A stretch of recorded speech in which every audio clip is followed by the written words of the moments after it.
Voilà, je voudrais raconter Bezrat Hachem avec l'aide d'Hachem. Une histoire qui m'est arrivée au Oman, ça fait de nombreuses années, quand j'étais tout jeune.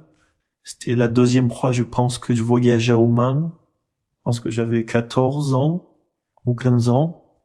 Euh, voilà, les Ikouilles Arabim, donc pour vous donner du mérite au public, afin que les gens, grâce à cette histoire, qu'ils puissent peut-être, avec l'aide d'Hachem, se renforcer dans la foi dans Rabbeinu, que Rabbeinu fait des prodiges à travers sa sépulture, à travers le fait de voyager chez lui à Oman. Donc, j'étais tout jeune. Il faut savoir qu'à l'époque, il y avait très peu de personnes qui voyageaient à Oman. C'était vraiment, Oman, ça faisait pas longtemps de s'ouvrir. Ça fait à peine quelques années avant. Et les gens ne connaissaient pas beaucoup. Oman, c'était pas comme maintenant. Je pense qu'il y avait plus de voyager, surtout de France, il y avait très peu de personnes. Il y avait une cinquantaine de personnes qui voyageaient à Rosh Hashanah. Et pour Rosh Hashanah, on était très peu. On était à peu près, je pense, 1000 personnes, quelque chose comme ça, au plus. Je me rappelle plus, mais c'était pas comme maintenant. C'est très différent au Oman à l'époque. Donc, je m'en prêtais, je voulais voyager. Et j'ai prié, j'ai demandé à Hachem qui m'éclaire par rapport à ce voyage à Oman pour Rosh Hashanah. Ça fait un peu des angoisses de voyager, puis j'ai ouvert l'écouter mon Haran et je suis tombé sur la Torah, enseignement Rabbeinu qui dit il faut voyager chez le tzaddik pour retrouver ses pertes. Et je sais que ça m'a parlé au plus profond de mon cœur, cet enseignement. J'ai senti que vraiment je devais retrouver des pertes. Je sais pas ce que c'est perte, le concept de perte. Évidemment, c'est spirituel. Parmi ce groupe de personnes, il y avait quelques femmes qui voyageaient pour Rosh Hashanah. Je sais pas s'ils restaient pour Rosh Hashanah ou ils repartaient avant. Mais en tout cas, il y avait tellement peu de personnes que certainement ils pouvaient se mettre loin de la tombe, quoi, pour les prières. Et donc, je suis monté dans l'avion. Et donc, j'allais m'asseoir à ma place. Et là, je vais pour m'asseoir, il y a quelqu'un qui vient et il me dit, est-ce que il peut s'asseoir à côté de son ami et on peut échanger notre place si ça me dérange pas de prendre sa place. Il n'y a pas de problème. Donc, il m'a montré sa place. Je suis parti m'asseoir à sa place. Là, je m'assois à côté d'un monsieur et je commence à discuter avec lui que je connaissais pas. Et on commence à parler de Rabbeinu, qu'il était proche aussi de Rabbeinu et qu'il a connu également Rabbi Israël. Donc on a parlé de Rabbi Israël, de Rabbeinu, des paroles de Rabbeinu. Et à un moment donné, cette personne me dit, est-ce que tu ne serais pas le fils de telle madame? J'ai dit oui, comment tu sais? Il m'a dit, alors on est cousins parce que enfin, t'es mon petit cousin parce que cette madame en question, c'est ma cousine. Donc, on est de la même famille. Bon, simplement, on est un peu éloigné parce que je suis cousin de ta mère et on s'était pas connus. Donc, c'est vraiment Mina Shamaïm qu'on s'est rencontrés comme ça par la force de Rabbeinu et que toi aussi, t'es proche de Rabbi Israël et moi aussi. Cette personne était médecin à l'époque, il était docteur. Donc on a vraiment discuté de Rabbeinu et à un moment donné, il me dit, mais tu devrais être content parce que tu voyages, il y a ta sœur qui voyage avec nous dans l'avion. Et je lui dis, ta grande sœur, il me dit, qui voyage avec nous dans l'avion. Je lui dis, ma grande sœur, je n'ai pas grande sœur, j'ai qu'une petite sœur et elle est à Paris, elle n'est pas avec nous dans l'avion. Je savais même pas qu'il y avait des femmes qui voyageaient pour Rosh Hashanah. Il me dit, si, c'est ta sœur qui est avec nous. Si, t'es vraiment le fils de telle madame qui est ma cousine, donc c'est ta sœur. Je dis, mais comment est-ce possible? Il me dit, du côté de ton père. Je sais que ton père, il a eu 10 ans avant de connaître ta maman. Il a été marié 1 ou 2 mois, et il y a a donné naissance à une fille, et c'est ta demi-sœur. Elle voyait avec nous dans l'avion. J'ai dit, mais je suis même pas au courant d'une demi-sœur, je croyais pas. Je disais, c'est pas réel, cette histoire. Je lui ai dit, tu dois confondre avec quelqu'un d'autre. On m'a jamais parlé, mes parents m'ont jamais parlé d'une grande sœur. Et je lui dis, mais en plus, comment tu la connais? Puisque toi, tu prétends être le cousin de ma mère. Or, tu dis que c'est la fille de mon père. En quel rapport?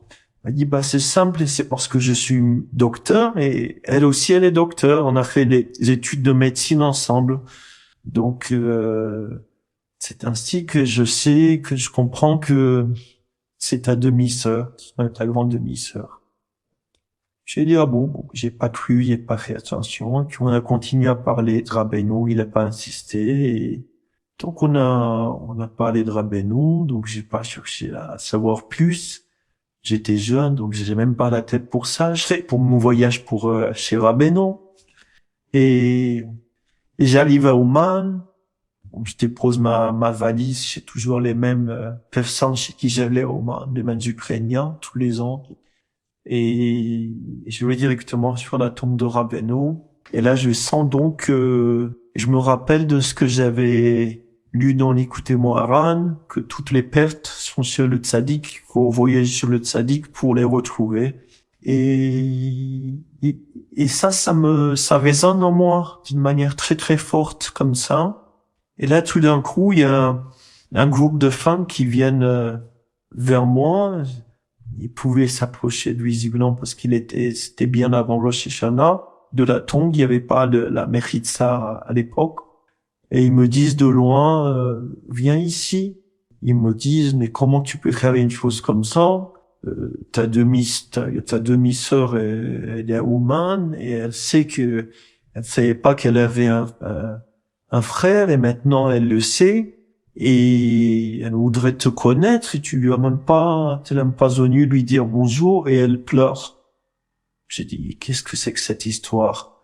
Vous me demandez tous fous, que cette histoire de sœur, qu'est-ce que c'est que cette histoire? Moi, je viens pour prier chez Rabbeinu et vous me dites que j'ai une demi-sœur. En plus, il y a Ouman qu'elle est venue ici. Mais je vais quand même et puis là, je retrouve une femme qui me dit que, bon, a priori, on est frères et sœurs. Et donc, la retrouvaille, elle s'est fait chez Rabbeinu, sur la tente de Rabbeinu. Et voilà. Et donc, je suis resté après en contact avec, j'ai compris que j'avais une demi-sœur, qu'on ne l'avait pas dit, pour certaines raisons. Et je suis resté donc en contact avec ma demi-sœur. Et voilà, cette histoire, et ça m'a appris beaucoup de choses par rapport à cette rencontre.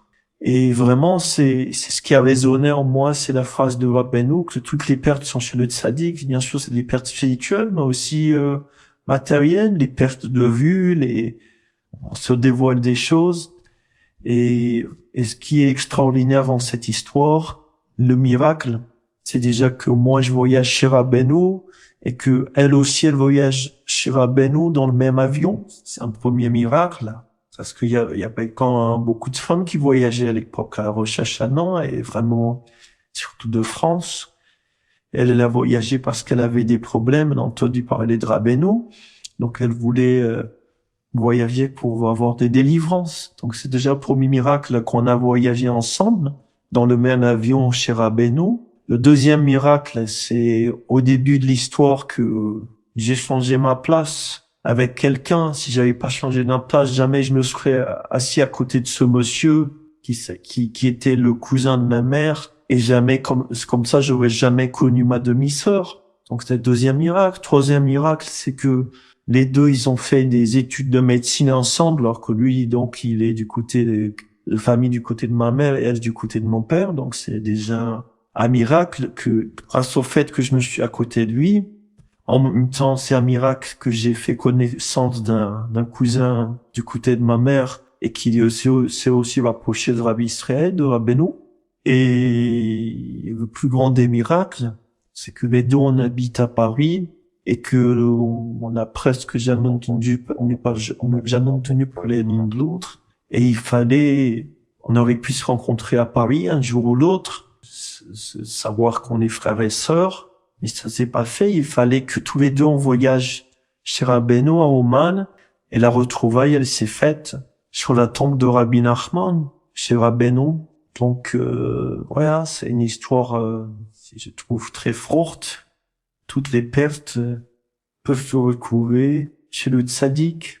C'est la force du tzaddik qui réunit les personnes, qui nous ramène ce qu'on a perdu, qui nous dévoile des choses qu'on savait pas. Que Al-Hanoui, il me dévoile donc que j'ai une sœur, etc. Et que, bien sûr, ça fait boule de neige. Grâce à ce dévoilement, j'ai su beaucoup plus de choses sur moi, etc. Donc, on voit comment Rabbeinu, il opère par la force du tzaddik. Hachem fait des merveilles lorsqu'on voyage chez le tzaddik. Voilà, toutes les pertes sont chez le tzaddik.